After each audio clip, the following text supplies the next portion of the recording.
Thank you. I'd like to call this meeting together of the Utah Wildlife Board. It's 9 a.m., January 5th, 2021. I've got a public health announcement that I'm going to give to the board members and those watching right now. Due to COVID-19 pandemic and the ability of the virus to spread from person to person, the governor has implemented a number of executive orders directed at controlling spread of the virus by minimizing face-to-face interactions. Public gatherings are strongly discouraged by the CDC, state of Utah, and local health departments since they facilitate face-to-face contact and pose an elevated risk for virus transmission. The Division of Wildlife Resources and the chair of this public body have determined that the health and safety of those who attend and will conduct this meeting using a fully electronic format.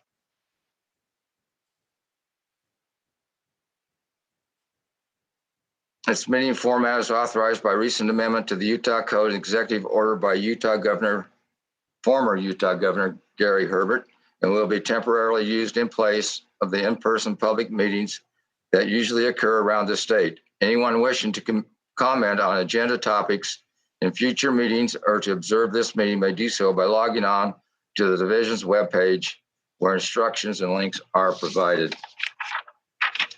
At this time, I'm going to go ahead and call the roll for the Wildlife Board. Kevin Albrecht.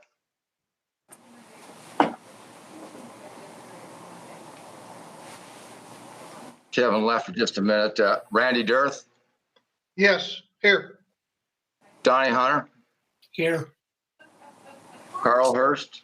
Here. Wade Heaton. Here. Brett Selman. Here. Go back, Kevin Albrecht.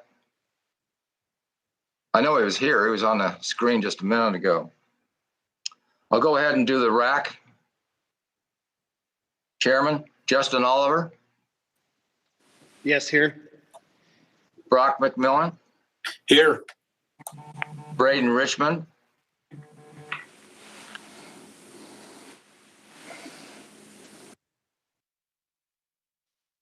And Chris Wood is standing in for Trish Hadeen. Here. And Brett Prevadale. Yes, I'm here. Kevin, you want to tell us you're here? Yes, I'm here. Sorry, I hit the wrong button. No problem. Has Braden Richmond showed up? Byron, this is Kevin Bunnell. I will either track down Braden or substitute for him. I will let you know. Appreciate that, Kevin. Thank you very much. We have a bunch of top DWR people here today to answer any questions that anybody might have throughout this meeting. So feel free at any time to ask the division if you have any questions on today's agenda. At this time, I call for approval of the agenda in the past minutes of our last board meeting. Just do those one at a time. I'll make a motion. We approve the agenda for today. I'll second. Thanks, Randy. Who was that the second? Kevin. Kevin. We have a motion and a second. I'll call for a vote. Kevin Albrecht. Yes. Randy Dirth. Yes. Donnie Hunter. Yes. Carl Hurst. Yes. Wade Heaton. Yes. Brett Selman. Yes. Motion passes. I'll accept the motion for the minutes of our last meeting for approval. I would make that motion. Motion from Kevin. I'll second that, Byron. Donnie seconds it. Call for a vote. Kevin Albrecht. Yes. Randy Dirth. Yes. Donnie Hunter. Yes. Carl Hurst. Yes. Wade Heaton. Yes. Brett Selman. Yes. Passes. At this time, I'd like to turn the time over to our interim director, Rory Reynolds, to give us the agency update. Rory? Thank you, Mr. Chairman. I'll give you a brief update on some of the happenings since the past board meeting in December. We've caught 621 deer were caught in December. For the migration initiative, we're also in the process of capturing additional pronghorn antelope and bighorn sheep this week. We will be augmenting the Mineral Mountain bighorn sheep herd with 10 additional animals that will be coming from the Pine Valley area this week. Over the past few months, we've been working with UDOT to develop an MOU that describes how we will be working jointly together to protect wildlife and wildlife habitat. And we hope that this MOU will be signed within the next couple of weeks. We're also working with UDOT on a new app that deals with wildlife vehicle collisions to replace the old one that was developed back in 2011. This feature will allow the public to report carcasses and submit photos. And we hope to have that in place the first quarter of this year. Our staff and partners are working diligently to put together habitat projects for this coming year. Those are required to be in the database by this Friday. The projects that come through that process, we will be able to use the $3.3 million in the Habitat Council as a cost share funding mechanism to help fund those projects and to implement on the ground projects. Law enforcement will be implementing a new Help Stop Poaching tip hotline. It's tip 411. Many of law enforcement agencies around the country are currently using that service. This allows people to submit text messages and do so in an anonymous fashion. We hope to have that up and working in the very near future. We'll have some job positions, job announcements for conservation officers that will be opening in April. And so we look forward to having that as well. In addition, there will be 2 vacancies on the Wildlife Board that will be happening this year. Byron Bateman and Donnie Hunter will both be leaving the board. The application period is February 1st through March 31st. The applications can be found on the governor's website. I think they will also be on our website beginning February 1st. And the vacancies can be filled from any region. So we would encourage you to reach out to people that may be interested in serving on the Wildlife Board and submitting their applications, and certainly reach out to myself or Stacy if you need any assistance in going through that application process. The Wildlife Board at the last meeting requested that Mike Fowles return to the board meeting today to recognize him for his service. I'd like to present a short video and then turn it back over to you, Mr. Chair, and for his recognition. Thank you.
Awesome.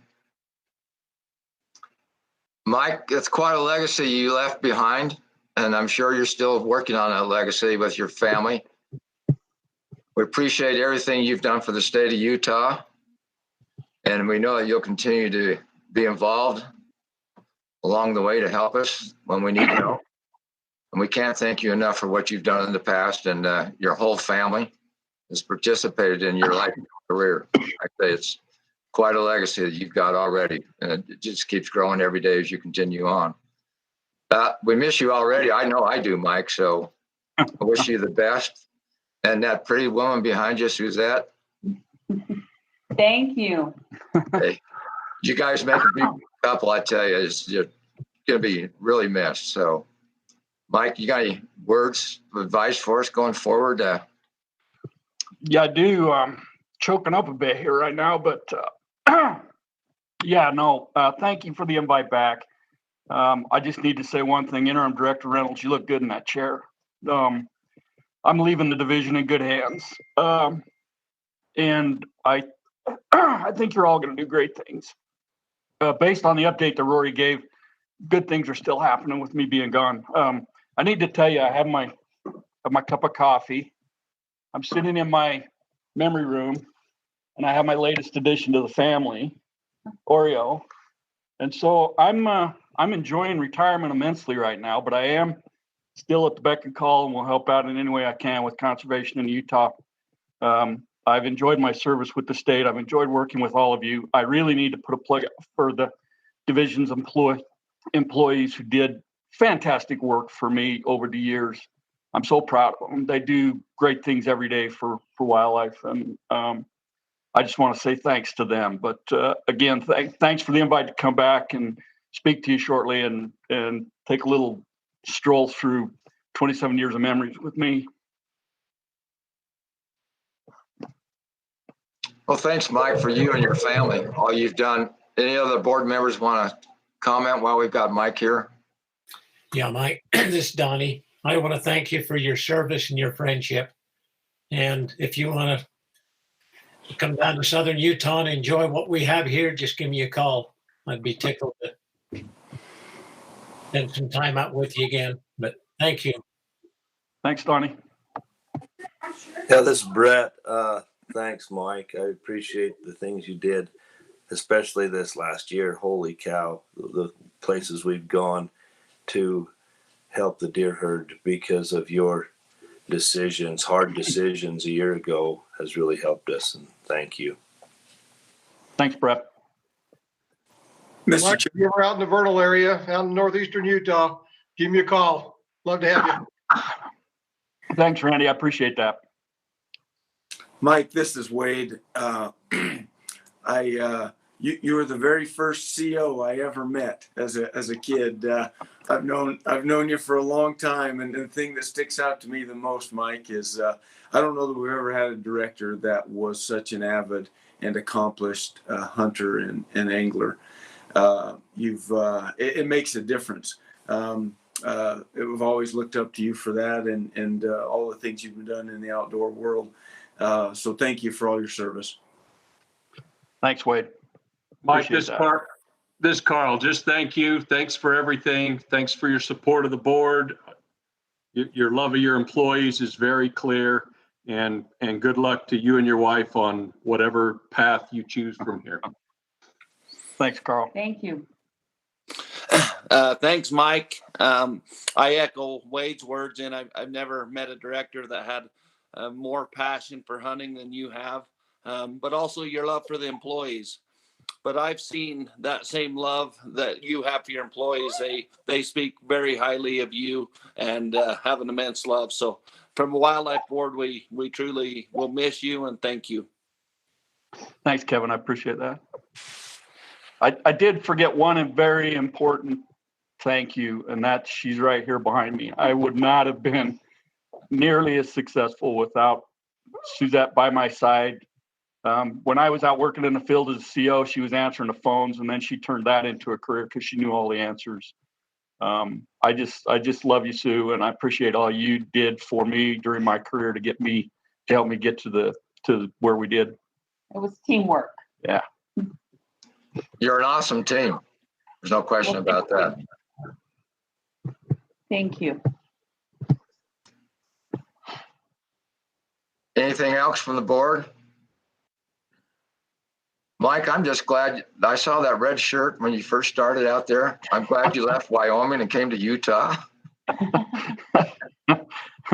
Interesting story there. Brett Hovengay, who's a friend of mine, who's the regional director in Jackson, suggested I might consider a tech job working up in Alpine, Wyoming. I might take him up on that if that could work out. It might be something to do to pass some time.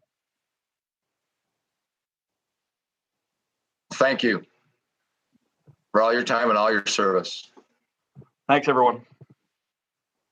Enjoy the future.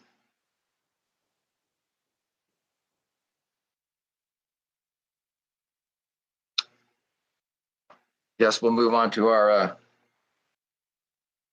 agenda. Our first agenda item today is item 5, 2021 Landowner Association permit recommendations. I'd just like to have Wade Heaton, if he would, at this time, just give us a little bit of an overview of some of the questions that arise since our last board meeting, as far as, conflicts of interest. Wade, are you ready to do that? Or? Absolutely. Thank you, Mr. Chairman. I appreciate it. And as you all know, this agenda item was on our December meeting as well. And we passed the motion to basically leave permits the same as it were in 2020, to circle back around and really revamp the landowner rule. And I was a big part of that.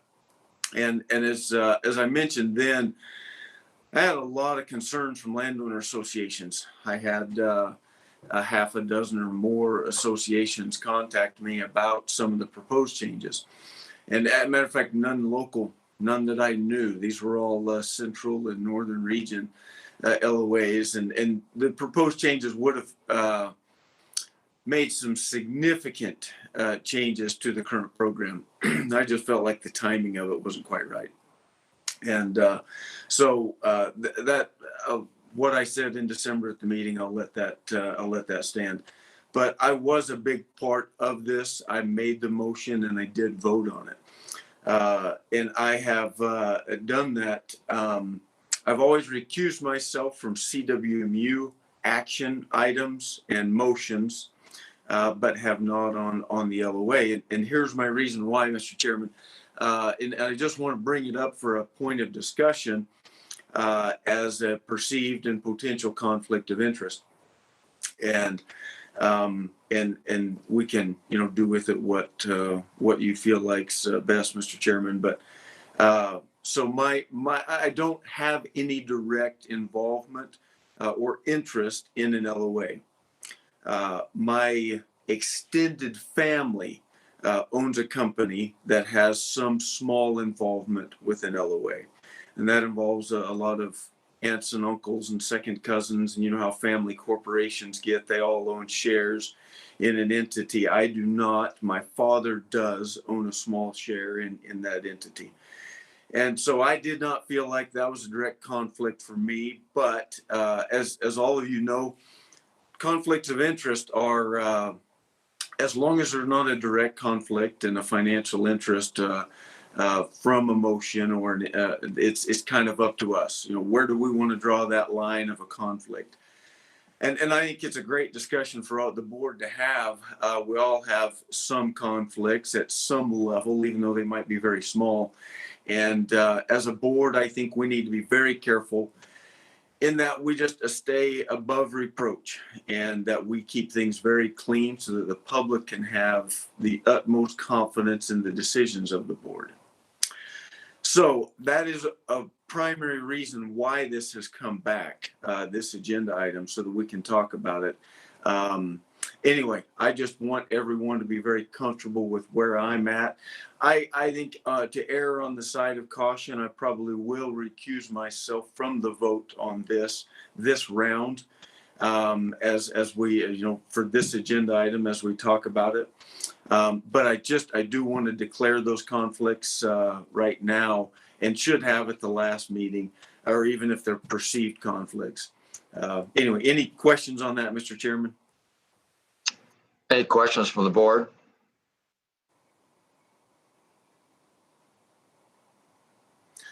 Mr. Chair, one other that I don't know if Randy's still on. Randy had actually brought something to my attention that I'm glad that he did.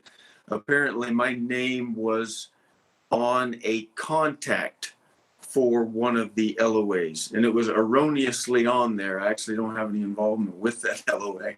And so I'm glad he brought that up, because that's since been changed and fixed. None of us even knew that it was on there. So I appreciate him bringing that up. Thanks, Wade. Rory, do you have anything? Yes, Mr. Chair, we would request that the Wildlife Board vote on the Landowner Association permits. These numbers are based on the motion that was made at the previous board meeting.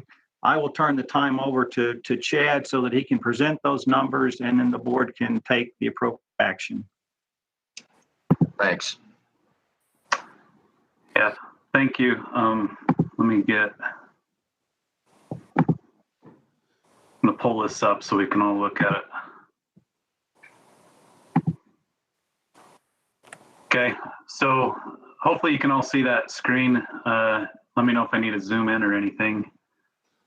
On the red is the numbers that were computed from the motion that was made. So those would be the numbers that we would be presenting for a recommendation today. You can kind of see over here on the blue that we have, that's what was approved last year, and what was recommended, what they qualified, and what they requested in the columns previous. And we can go, looks like it's a little bit too big to see which one's which.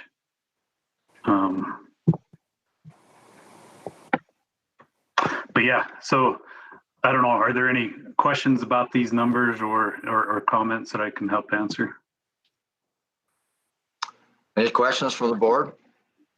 This is Randy, Chad. I guess the numbers of, if I understood what our motion was before, if a unit didn't qualify for quite as many permits, then some of them might have gone down. If they qualified for more permits, they might have gone up. But otherwise, our landowner permits were going to stay just the way they were last year. Is that kind of how this turned out? Yeah, it was proportion based. So if you look at this G, the total permits in 2017. So based on the proportion that they were at in 2017 to 2020 in column H, we did that proportion and that from what they last received. And then that came out with the number on that we're asking for to be approved today. Does that make sense? Yes, thank you. Chad, if this is Wade, if I could also jump in, I think the intent with this was if acreage is changed within an LOA, if their acreage dropped, obviously that would be reflected in the proportion. But if an acreage dropped, that obviously that would, their permit numbers would need to go down. And conversely, if their acreages went up, that would also be reflected in this new proposal.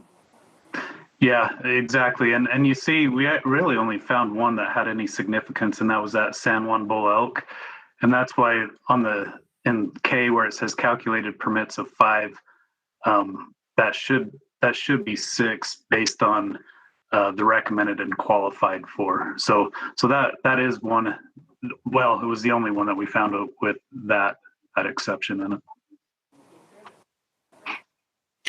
Mr. Chairman, also, I think the intent with this was obviously the numbers, but I think the intent was that these numbers were going to be temporary, that we all need to be on notice, the board, the division, as well as landowners and LOAs, that we've directed the division to go back and rewrite the landowner rule and come up with something that makes more sense, that incentivizes landowners who are directly benefiting wildlife and wildlife herds. I think that was also part of this motion as well. You're correct, Wade. So any other comments from the board? Chad, this is Carl. So just so I'm clear, we're taking a step back from what we voted on last meeting and kind of redoing that, but it looks very similar to what we passed last time. Am I correct in that? Well, what was passed last time was to change the proportions. So what we did was we did that as best as the motion said. And so we just would feel more comfortable having those exact numbers there rather than just passing it on a percentage or a proportion to let the board actually see what those physical numbers looked like before they went into effect. I appreciate that. And the red line, or red column, is what we're approving or looking at, hoping Yes. to approve. Okay. Any other questions? Are there any questions from the RAC chairs? Yes, this is Brett in Northeast. Can I speak? Yes, Brett, go ahead. I just would like to point out that what I heard on the motion the last meeting was to just leave them similar until we can reevaluate the program. And though these numbers are similar, when you look at some of the smaller ones, and I'm back talking about North Slope 3 Corners again, where they support the majority of the herd for large portions of the year, and they allow public access for the public tags also, that 20% cut is pretty significant, even though it's just one tag for them. And so I just want to point that out, that it appears to not be much change, but that's, for them, it's a significant change. It went from 5 down to 4, Brett, is that correct? Yes, that's correct. Chad, why the change from 5 to 4? That was just based off of the calculations. So with our original recommendation, what we were trying to do is to make sure that we didn't play favorites or, give somebody something that we didn't elsewhere. So this is just based off of percentages of how much the permits changed. So you see in 2017 that they had 41, 2020, there's 33. So it dropped in the amount of tags, which would drop it a tag. Mr. Chairman, this is Wade again, and I think that was the intent. Certainly, if the public is going to receive fewer permits this next cycle, then the landowners need to receive fewer permits. The proportions that landowners receive versus public draw need to stay the same. I think that was the intent, is that there's a level playing field that stays level. So as total permits on the unit go up or go down, those numbers would be reflected in the LOA. And on this one, Brett, those permits have gone down considerably in the last 3 years.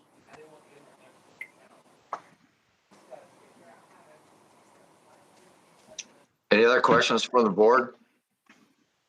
Any more questions for Chad?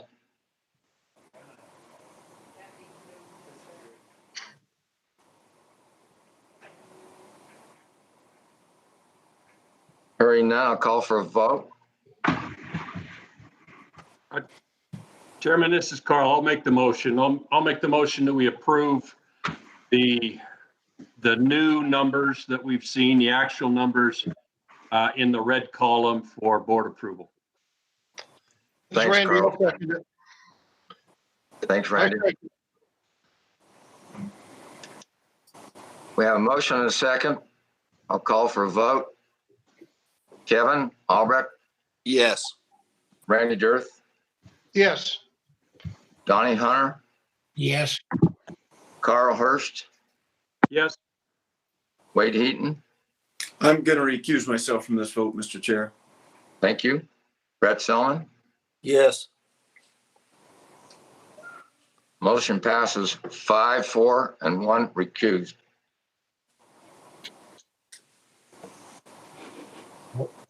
This brings us up to our next item on the agenda. Item 6, Black Bear Rule Amendments and Recommendations. Director Reynolds, do you want to give us the summary from the public comments we received on this item?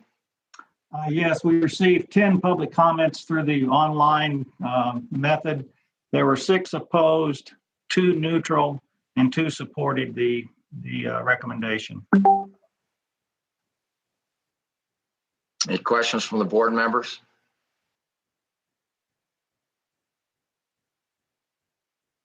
Any questions from the RAC chairs?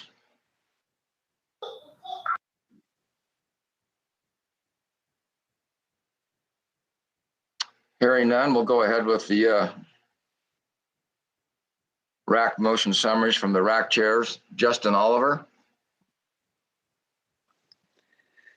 Yes, we just had a motion to accept the Black Bear Rule Amendment as presented, and it passed unanimously. There was some discussion, and maybe when we get to the questions I can ask them, there was some discussion just as far as what role the legislation that took place with the predator management and what the role of the RAC is, where our understanding is the state legislation actually told us how wildlife was going to be managed. So maybe when we get into that, we could have some clarification on that I think would be good for the public, as well as just what that legislation was that took place and how it affected specifically the bear management. Thanks, Justin. Brock McMillan. Thanks, Byron. There was a motion from the Central RAC to accept the recommendation as presented, and that motion passed 5-3. And the 3 that voted against were for the same reason that Justin just talked about. They thought it was defeating the public process to have the legislature dictate how wildlife is managed in the state. Thank you. Kevin, has Braden showed up yet, or? Byron, I did show up. I apologize about that. I got tied up in a little thing this morning. So I apologize for being Braden. So, but the Southern RAC, there was a motion to accept as presented, and that passed. There was a fair amount of discussion, so although it passed unanimously, we did have a fair amount of discussion, but it did pass unanimous to accept as presented. Again, my apologies for being a little late this morning. Hey, thanks, Braden. Clarification, it actually passed 7-4 to oppose.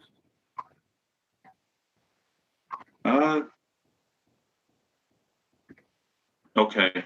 Yeah, you're correct. I'm sorry. Yep.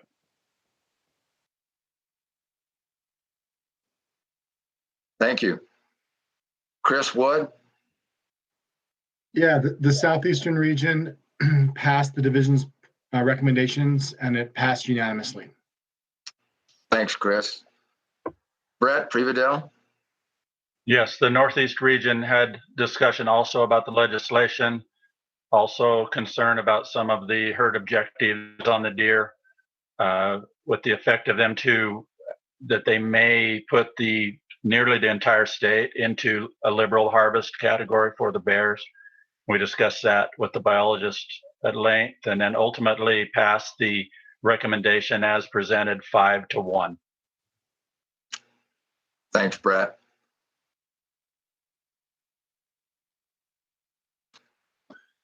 Darren, do you want to give any answers to Justin Oliver question that he raised? Some of the other people had throughout the RAC process.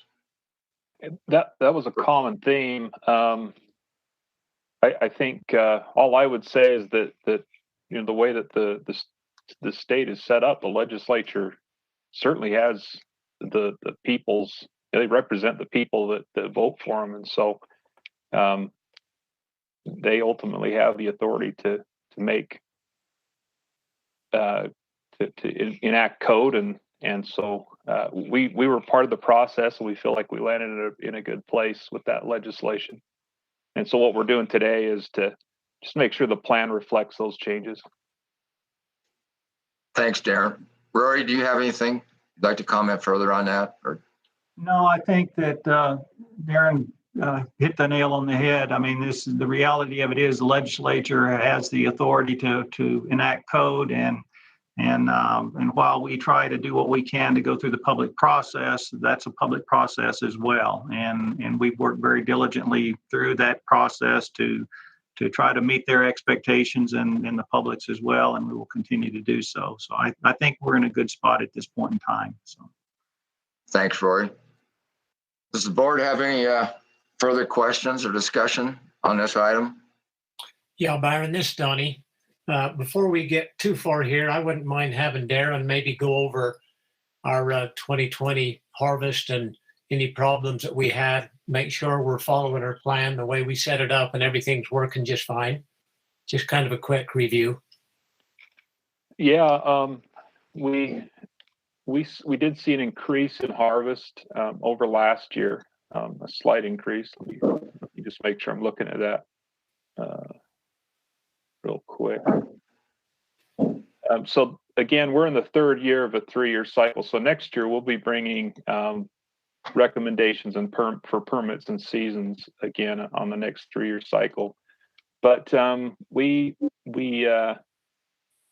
saw 443 bears harvested in the sport harvest. That's up over 360 from 369 the year before.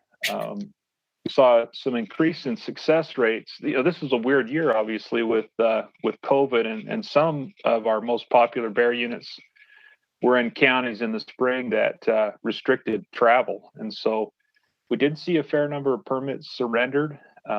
It was, but we saw that last year too. I don't know if that's a normal thing, but it definitely impacted some of those larger bear units.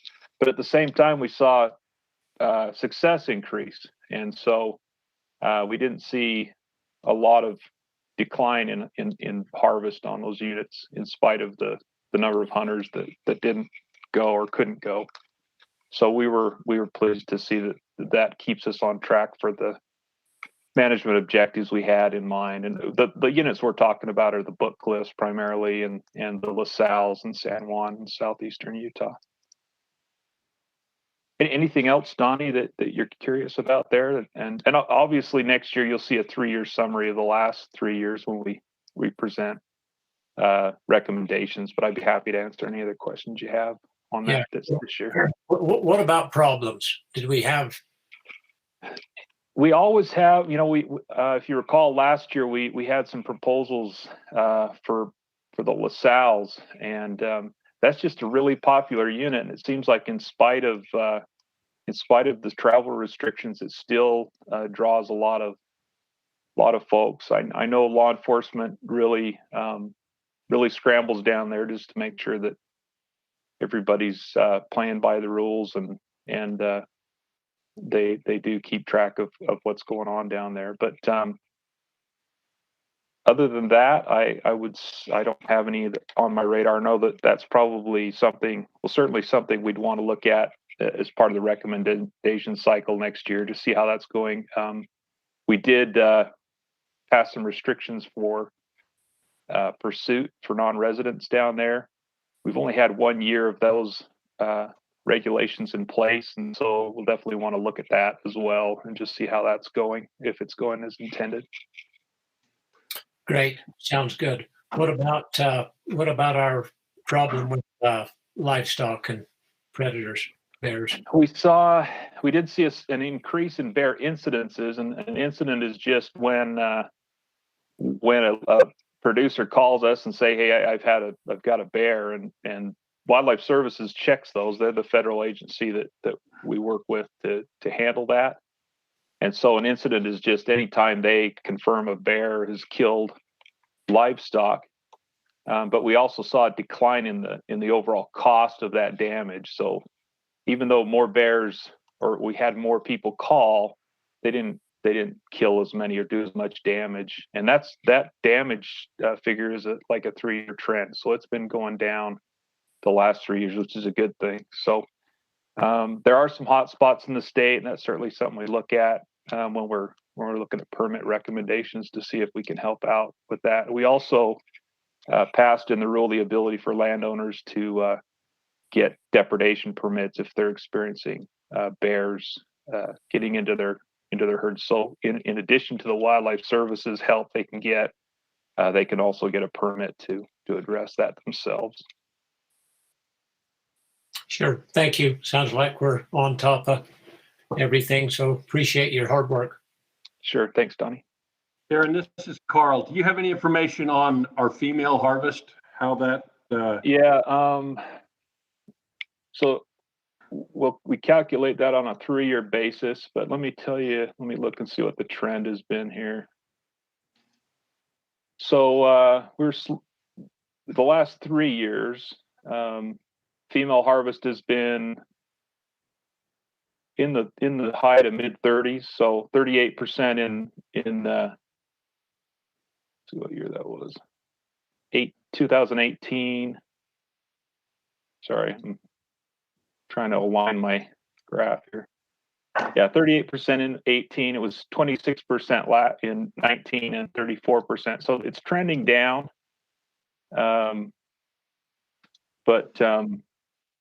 But within, again, it depends on the unit. You need to look unit by unit as to whether that aligns with that particular unit's management strategy. But we are seeing a reduction in females in the harvest. Thank you. Hey, Darren, you touched on this a little bit, but we, given the year and given COVID, we had a meeting to address some of the issues with people being able to get to their unit that they had drawn. Just wondering how that went with people being able to surrender permits, and if there was anything that we would need to look at improving if something like that happened again. It seems like in terms of them being able to surrender, that was not an issue, that people were able to do that. The biggest concern that we had early on was that if a lot of people surrendered, that we might not get the harvest that our biologists were looking at. And that fortunately doesn't seem to have happened. It looks like the people who did go were probably locals who knew the area and were very successful. And so those are probably folks that would have harvested anyway. And so we didn't have those concerns. They didn't materialize. So we feel like we're in a good place moving forward. I don't know if anyone from licensing is on, if they had any particular concerns about surrender, or even how do we reissue those permits. But it was a weird year, and who knows what's coming this spring. We may have something similar. Who knows? So at least with the restrictions, I don't know yet. I can help answer that, Darren. This is Lindy. We did have a lot more surrenders in the spring because of the restrictions, but you guys did pass in the rule that they could extend that hunt to next year for the bear. And we actually only issued like 3 permits for next year to extend. So it won't be a huge impact to the, for next season.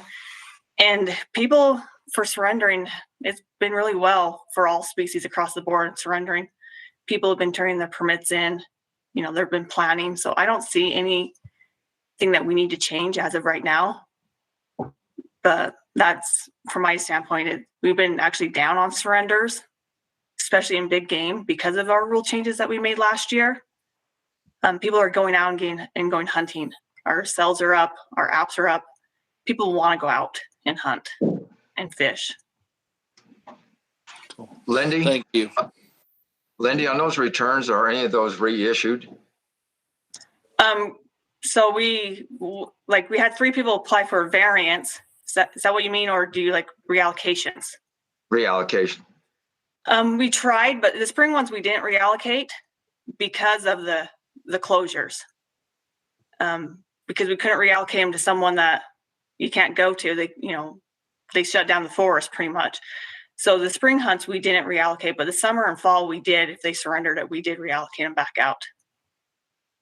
Okay, thank you. Any other questions for the board?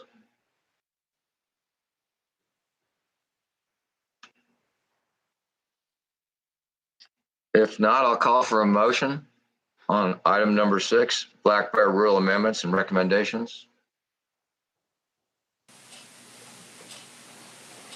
Ms. Randy, I'll make a motion. We accept the presentation as presented. Thanks, Randy. This is Brett. I'll second it. Thanks, Brett. We have a motion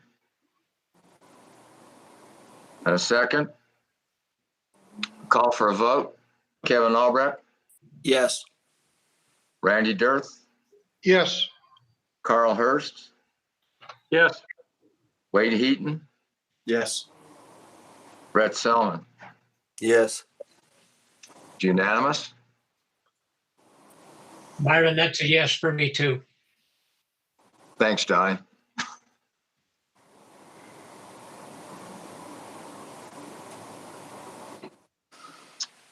We're down to item number 7. Any other business to discuss while we're all here? Mr. Chairman, this is Wade. I did have one question or thought.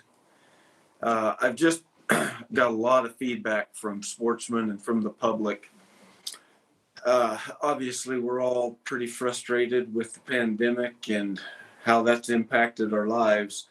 But I've just heard from a lot that they're wondering at what point we may be able to go back to in-person meetings, both at the RAC and the board level. And I think the reason why is the public process has taken serious hit with the current meeting format.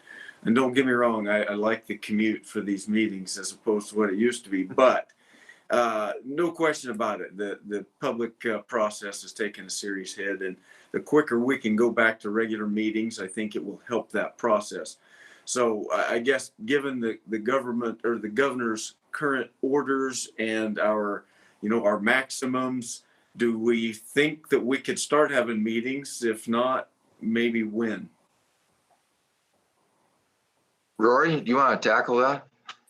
Sure. I think we all are in agreement that we're looking forward to getting back to normal as quickly as possible. But for us to do anything, it's just pure speculation on our part as far as what's going to happen with this virus. We have to deal with the issues at hand at this point in time. The virus is still among the population. It's still impacting a lot of people. Our hospitals are full. That's not only here in Utah, but it's certainly around the country. We're going to have to continue to do everything we can to try to stay on top of this, and not only keep our employees safe, but the public safe as well. We will do everything that we can to try to improve the public input process. I'm committed to doing that, and we will continue with that. At some point in time, I think we're all looking forward to getting back to normal and having in-person meetings. But in the interim, we're going to do everything we can using the technology that's available to us to help facilitate the communication that needs to occur between us and the public. And I hear your concerns. They're coming from a lot of different areas and different places.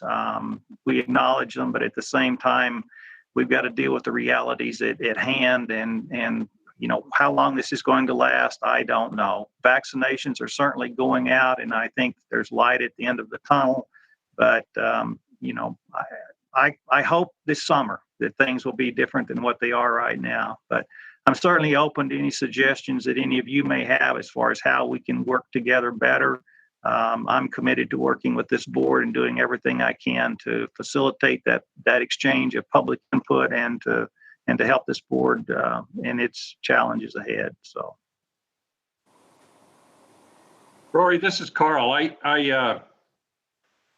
am the least technical guy around, but it just seems to me there ought to be a way for a waiting room, and they sign on if they want to make a comment, and someone invites them back in to make a comment. I am the least. I have no information on how that would work, but it just seems to me that there ought to be a way that we could limit their time, invite them from a waiting room into this meeting, and allow people to express their opinions and advice. I appreciate that input, and that's certainly something that we can explore, and I can get back to the board on that as well. Thank you. Thanks, Rory. Any other questions? Yes, Mr. Chair, I have a question. Do we have any update? When we met last, we discussed possibly shortening meetings or trying to divide up the meetings I think that would help with the public process, that we're able to possibly dissect and go through topics a little closer or a little more thoroughly. Has there been any update on possibly changing the format and causing the meetings to have less items throughout the coming year? Stacy, you want to address that?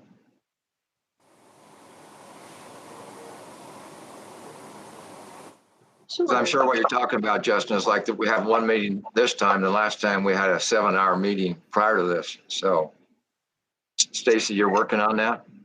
Hi, I'm doing my best. As we all know, the topics are established based on when application periods come out and when guidebooks need to be published. And so it sounds really easy in theory to start breaking these out into smaller meetings, but then we're missing some serious deadlines as to notifying the public of applications and of guidebooks. I have been talking with Justin Shannon. There are a few items that we could switch. Basically, what we're talking about is 2 big board meetings, the one in April and the one in November. Those are our heaviest RAC and they're our heaviest board meetings. The rest of them, the meetings finish up within an hour and a half to 2 hours, which is pretty reasonable for a public meeting. So we do have some things in the works to separate some of those larger meetings out without necessarily adding additional meetings, because we fully understand RAC members and board members are volunteers. We don't want to take up more days of their week than we have to as well. In speaking with your public comment, there are some ways that we can start taking public comment through this system. We were hesitant to go down that road, not knowing how long this was going to last or what kind of changes we might make. We will more than likely put some of those practices into place for the next meetings, keeping also aware of time constraints. You could have a big game meeting where if we open it up to public comment, I believe this last big game meeting, we had 200 plus comments received, written comments. If we were to receive that in request for public comments, that is certainly not going to shorten your meetings anymore. And you're going to be back to the midnight or 1 a.m. So we are trying to take an approach that would help alleviate some of these issues and still provide the information and the approvals that the division needs in order to move the programs forward. So while my answer is really a roundabout circle, the best I can tell you is we are working on it. We do know it's an issue. We're trying to be respectful of all time constraints and still get the work done that needs to be done. So I'm hoping within the next month or two, you'll be able to see a new schedule that will alleviate some of that, or possibly see some new processes. I would like to point out that through this pandemic, there's been some major improvements to the RAC process by us being able to get the presentations recorded and put out on our website to all of the public ahead of the meeting. I personally have noticed that the comments we're receiving are more informed about the proposals, about the recommendations. We're not spending as much time catching people up as to what the recommendation is. And we've also received greater written comments than we have in the past compared to public bodies sitting in a meeting. So there's a lot of things to take into consideration here. Just because you're having a big game meeting and you're not physically seeing 75 to 100 people in the room, we're still getting that amount of public comment on our recommendations. So we've had a few wins in this. And so for that, I'm pretty excited. But moving forward, without the crystal ball that we would all love to have as to when this would be removed, I do believe there are some things that we could add to it that will help make the process a little smoother, help get the public more involved, and still keep within some of the restrictions that we have to follow. So with that being said, we are working on some things. We're hoping to get some processes smoothed out. And if you guys have any suggestions or any comments that might help it, I'm always open to suggestions. I'm always open to doing a different way of business to get a better result. So feel free to reach out and holler if you've got a suggestion that might work. And we're all one team here. We're all trying to get the public involved, and we're all trying to get the best product that we can. So moving forward, we're just going to try to improve it every time we do it. So with that, Chairman, I would turn it back over to you. Chairman, I would like to follow up to Stacy. Listening to her, I think there's been a lot of thought and effort going into that, and I appreciate it. The old process where the public could come to the wildlife board was limited because it was a big effort for people to drive all the way to Salt Lake and do that. And if we just open it up to virtual, anyone can get on and comment. And so you think of our last 7-hour meeting, what that could have been. Just listening to Stacy, I really like the idea of people being able to do the comment. But one thought I had is maybe a requirement that they first present at a RAC before they just come to the wildlife board, or something to those lines to make sure that the RAC is being able to get that process as well. Whatever that outcome is, but just a thought that is in some way limited or provides the RAC to be able to hear that public input also. Mr. Chairman, this is Wade. And I agree with Stacy and Kevin as well. I think Stacy's right. There have been some advantages to this current format. There's no question about it. And I would love to see us continue that. Recorded presentations online that anybody can go to, and then to keep this virtual component. There are some advantages, there's no question. And so I would like us to keep the good parts and get rid of the not as good parts. But back to the meeting schedule idea, I totally understand what Stacy's saying. We have certain requirements and deadlines and application periods.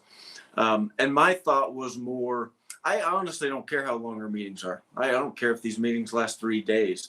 My biggest concern was that just the volume, the sheer volume of information and items that we are passing is just, it's insurmountable on some of these big meetings. I don't care how long the meeting is, we're never going to get to it all. We're never going to discuss everything that needs to be discussed. So that's my concern is to remove some of the content just so that we can flesh it all out. And certainly we can do that by, statewide management plans, stuff, things like that are not time sensitive or as time sensitive as season dates and permit numbers and those sorts of things. So I sitting here from the cheap seats, I want to believe we could move a little bit of that around and leave the important stuff in the meetings that they have to be in.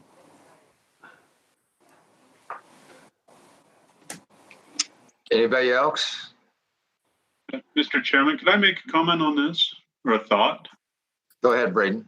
As we're looking at this and exploring, and I'm really glad we're exploring this subject and looking for better ways to do things, I would echo what's been said by other people. I think there'll be some real advantages coming out of what we've learned doing these conference calls. So there's some shortcomings and some advantages. A concern I've had for a while, and I'm wondering if we could explore while we're looking at all of this, is the opportunity for the public to come up with new ideas. What I've seen and what I've watched in these meetings, especially the November meeting, which is rules and regulations, is if it's not on the agenda, we really don't take the time to explore additional ideas that the public may have. If it's not an agenda item, it's hard for the public to find an opportunity to stand up and say, here's something that I think would make it better or different, or, here's an idea I've had. If there's any way to incorporate that, and my suggestion or my initial thought would be, is if we could have an agenda item at an earlier meeting, maybe say the September or August meeting, I don't remember what month that is, where there's an agenda item for public input on changes or new ideas that they're proposing. And it would give us a chance to explore those and bring those forward in that November meeting. Again, just while we're exploring all these changes and ideas, a thought I've had. Thanks, Braden. Anybody else?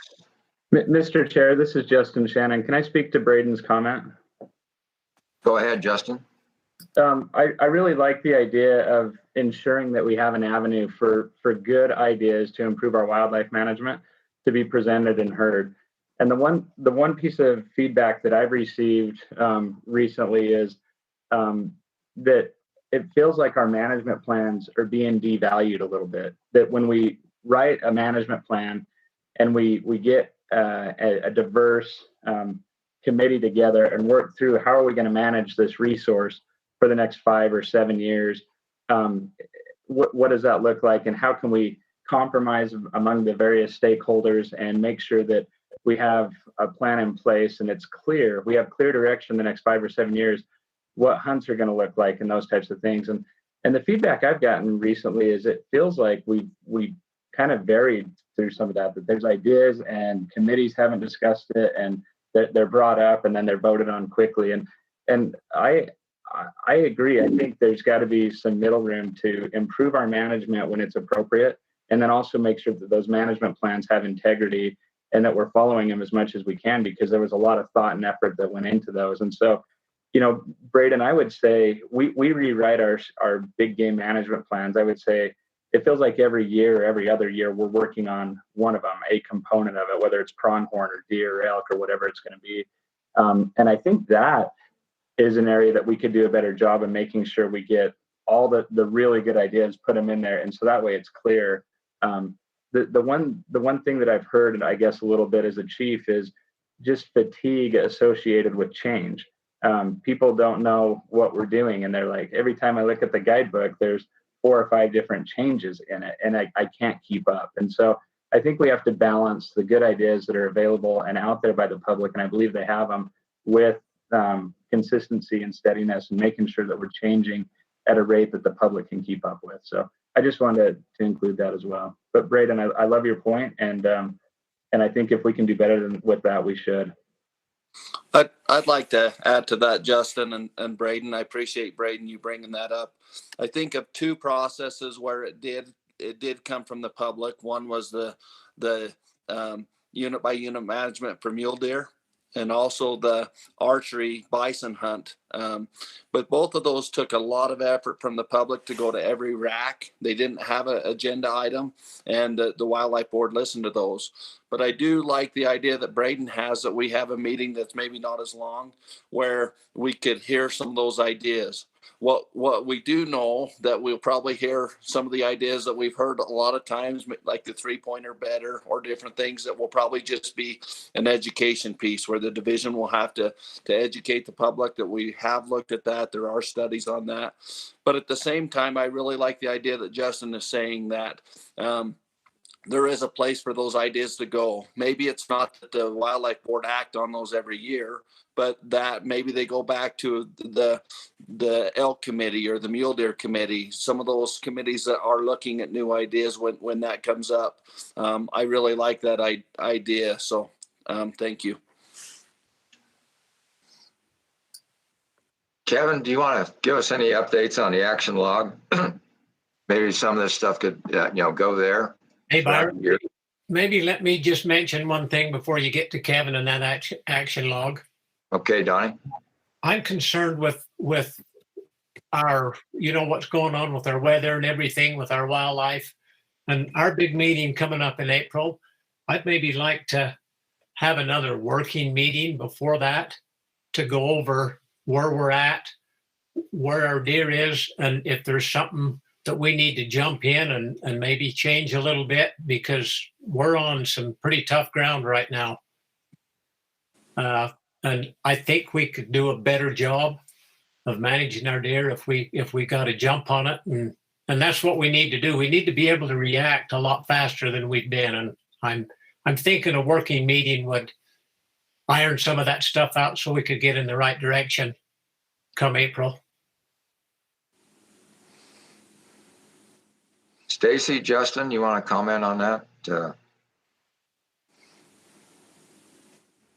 Yeah, sure. I can comment on it. We're always open to meet with the board and have good discussions. I feel like the one we had this last spring, or maybe it was summer, I can't remember. It was an in-person one and we socially distanced. And I felt like there were great discussions. I felt like the presentations from the professors from BYU and from Covey and Kent, just on deer survival and body condition and carrying capacity and those types of things was very informative. And if the board would want to have another one of those on really any topic, big game or otherwise, we're happy to sit down. I think board members have a thankless job. I think you have to make a lot of decisions and weigh the biological and the social components of wildlife management. And so anything we can do to help to provide a better understanding of the biological component, we're happy to do it. Justin, this is Carl, and I mean, I thought our other meeting was absolutely very informative and a great meeting. What I think Donnie's talking about, and at least in my mind, is the specific unit recommendations, just getting those a little bit earlier. I mean, we're all getting bombarded with my unit is absolutely terrible, and some of the units I have information about, some of it I don't. And so having an extra meeting that tied more to just an opportunity to discuss specific units would be helpful. Yeah, Carl, we can certainly do that. We'll have to, timing is going to be important, and that's something that Stacy and I will have to get back with the board on if we want to do this, because some of the things that we need is our survival rate data. We just got back for the year 2020. So we'll review all that and we can compile that. And then another component that we need is the harvest. And so that way we can model populations and see where they're at. So we'll need a little time to compile the information. Otherwise it'll be incomplete on the picture that we can draw for the board. The other thing I would say, Carl, is a lot of times there's a perception out there that buck harvest drives population growth. And we talked about this at our in-person meeting, and population growth is really predicated on the body condition of the females, the production of young, the survival of young, and the survival of adult females. That's what drives whether your populations are increasing or decreasing. And so when we come to the board in the spring with buck recommendations, just recognize that when we do that, we're trying as best as we can to fit the criteria of 15, 17 bucks per 100 does or 18 to 20 and go that route. But certainly on herd health and how our deer herd are doing, as Donnie pointed out, we'll need a little bit of time to get some data, but we can certainly put something back together if that's helpful. Justin, would March work again for a working meeting with the board like we did this past year? Yeah, I think later in March would be better. From about the 15th on would be a better time frame for us. But yeah, we can certainly do March. One thought that I had was that not certain when our RAC meetings start in March, but it could see a real benefit if there could be clips from Colby or those that present on the units that could be available to the RACs as part of their April board meeting, that they could see some of this information. Not certain that would all work, but that would be very beneficial to those RACs to see that. Thanks, Kevin. Stacy, when is our first RAC meeting? Is it first week of April? First RAC meeting starts April 6th. with the board meeting being April 29th. And that one's always really congested because we have to get those permit numbers turned around and sent to Fallon in order to get the draw to take place. So Justin and I will have to definitely look at some dates in March that would fit the criteria that you guys are naming as far as getting it to you early enough. I'm assuming you want the information prior to us actually posting the RAC packets. And that RAC packet would be posted the last part of March, which generally is right about the time the biologists are finishing up their recommendations for it. There's not a whole bunch of wasted time in there, but we definitely can get together and see what we can work. I'm assuming with the restrictions that we have that we're going to be looking for a virtual meeting at that time. Or, I mean, I'm happy to do it in person if restrictions allow, but we start to get too many people in the room and we start to walk a fine line with that. So virtual may be our option in March if everybody is okay with that. No, virtual works. I don't think we need to get together again. I think virtual works, but I mean, I'd love to, but I agree with you, Stacy. We're not going to be there. No, virtual is just fine. We Mr. Chair. Oh, sorry, go ahead. Sorry, we might have an idea what this winter's going to end up being too by the end of March. How bad this drought is continuing to go. Somebody want to put this into a motion for this work meeting for the Wildlife Board that we just discussed and get the dates and everything with Stacy and Justin? Yeah, Byron, I can make that a motion that we request the division to have a work meeting sometime in March. They can pick that date and we'll go on with. Anyway, that's my motion. Okay, one other thing I want to throw a little bit of a wrench into that is we have a technology thing coming up that's in our action log. You know, our neighbors to the south and east of us are passing some new laws in Arizona when it comes to technology. That's something that we need to look at. And I don't know if we could tie these two together at one time, if that would be enough time.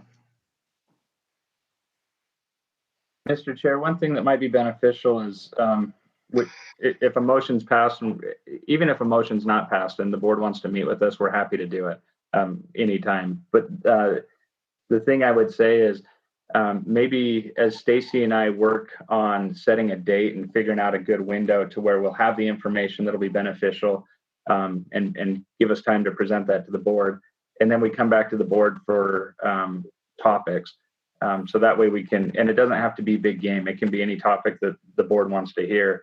And so maybe sometime in later January or February, we can circle back with the board and have you submit topics to Stacy and I and break it up that way, if that would help. Okay. I'll go back to Donnie's motion. Do we have a second? I'll second that. Any further discussion? If not, I'll call for a vote. Kevin Albrecht? Yes. Randy Dirth?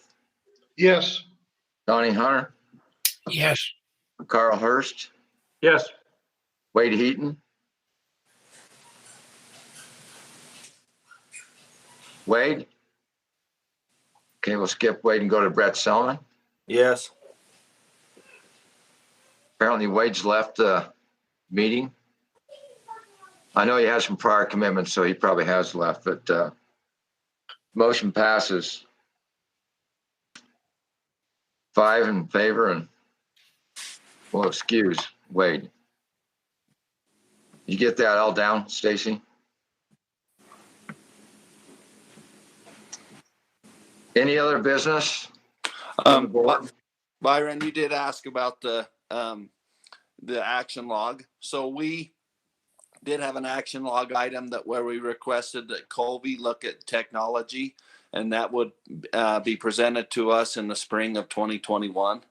So just a reminder that is coming up. So if it's done in this this earlier meeting or when it is done, but just a reminder, we do have that on the action log.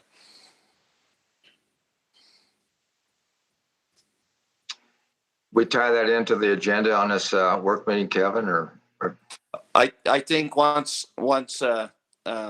Justin and Stacy meet and we can that would be something we could definitely ask them if they'd be willing to do that, if it would fit. But given the timing, maybe we'll let them find a time, and then we'll submit agenda items and ask if that'd be okay at that time. okay? Because I know there's been some talk about maybe the legislature might do something along those lines. So, any other questions, comments?